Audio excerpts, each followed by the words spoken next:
ஆனால் நான் முறையாக 17ஆம் தேதி இந்த பொதுக்குழுவை அறிவித்திருக்கிறேன்.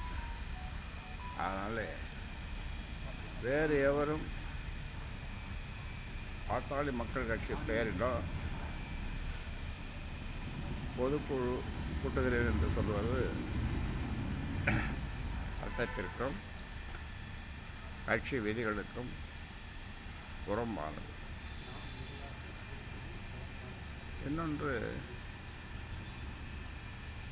இந்த பக்கை பற்றி தானே கேட்குறீங்க. பக்கு அது உலகத்தில்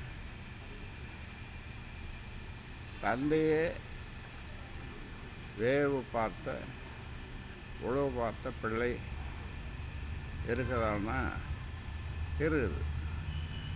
அது என்ன வேவு பார்த்துருக்காங்க. அது மாதிரி இது சம்பந்தமாக காவல்துறையிடம் விழுப்புரம் மாவட்டம் கிளியனூர் காவல்துறையிடம் இன்ஸ்பெக்டரிடம் அவரை வரவழைத்து புகார் கொடுத்தேன். அதே போன்று சைபர் கிரைம் அந்த துறையிடமும் புகார் கொடுத்துருக்கிறேன். அந்த சிப்ஸு மோடம் அதெல்லாம் கூட காவல்துறையிடம் ஒப்படைத்திருக்கிறோம்.